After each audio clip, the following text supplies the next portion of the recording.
desafio, ainda mais agora que criamos mais uma vida para administrar, a virtual. É verdade.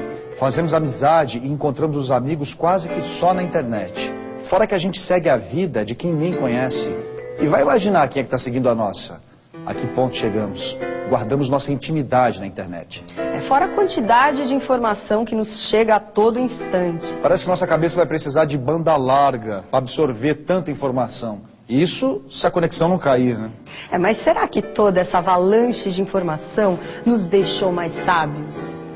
Mudou nossa forma de pensar? Os filósofos Oswaldo Giacoia Júnior e Viviane Mosé nos colocam para pensar sobre o pensamento. O que é o pensamento? O que é ensinar? O que é aprender? No que diz respeito à filosofia, ao pensamento, será que nós estamos discutindo o que é, nós estamos trabalhando o pensamento criativamente? O que seria uma aula de filosofia ou o que seria o processo de aprendizagem e de conhecimento, né? O que é isso?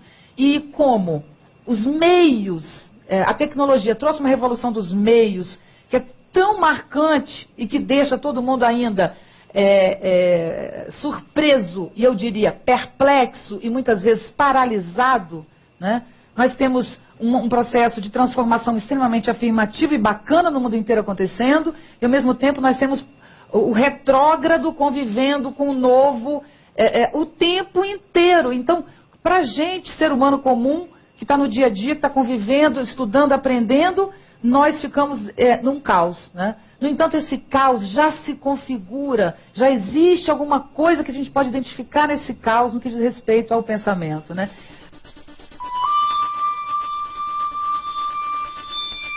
Nós estamos vivendo uma mudança de valores na nossa sociedade? Eu acredito que sim, Viviane.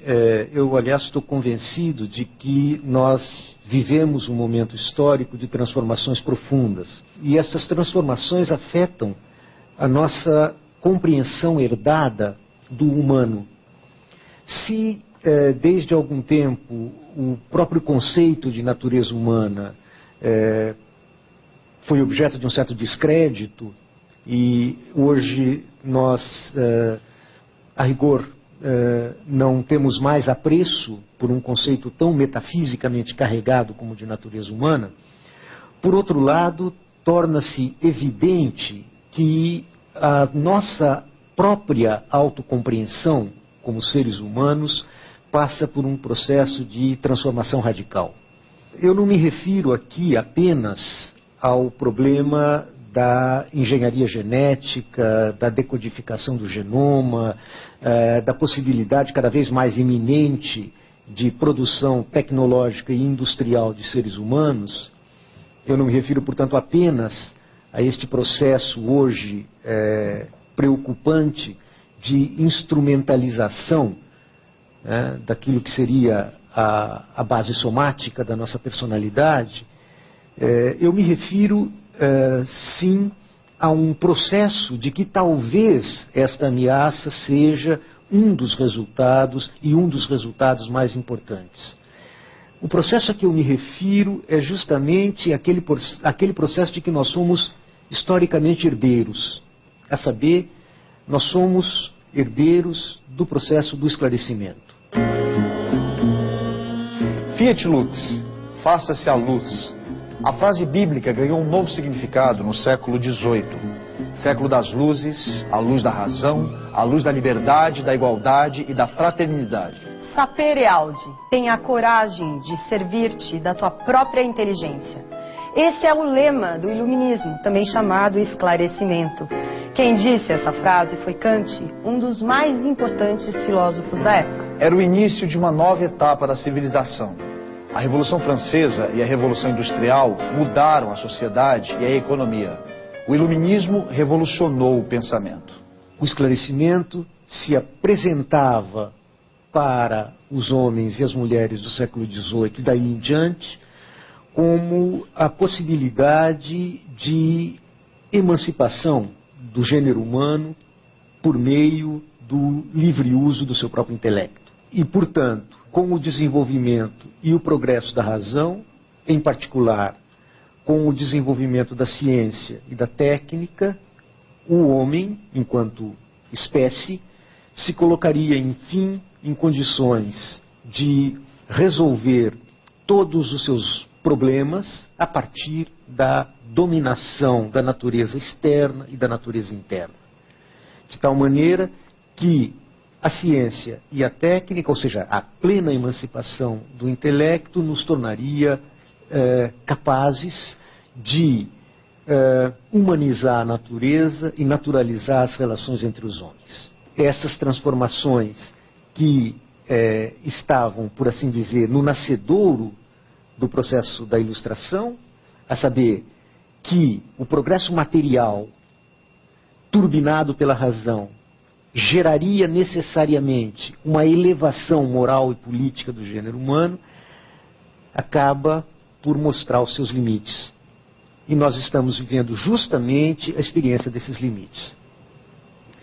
Todas as transformações, portanto, pelas quais nós hoje passamos, elas se apresentam, a meu ver, como uma espécie de resultado deste processo que está sendo conduzido até as suas últimas consequências, e isto realmente Nietzsche nos ajuda a pensar. Em que medida um processo cultural, quando ele se realiza e se esgota, ele acaba por extrair as últimas consequências da sua própria dinâmica, da lógica dos seus próprios valores. Eu tenho a impressão, como professora especialmente, e como ser humano também vivendo o mundo atual, que existe uma transformação nesse processo da racionalidade. Quem fala sobre isso? Por acaso é alguém que nós dois temos em comum, que é o Nietzsche. Eu não sou um homem, sou uma dinamite. Mas minha verdade é terrível, pois até agora chamou-se a mentira verdade. Transvaloração de todos os valores. Eis a minha fórmula para um ato de suprema autognose da humanidade, que em mim se faz gênio e carne. Um trecho desse belíssimo filme do Júlio Bressani e deste filme um extrato profundamente significativo. A passagem em que as palavras de Et Homo, em particular do capítulo Porque Sou um Destino, são declamadas com tanta beleza, com tanta intensidade.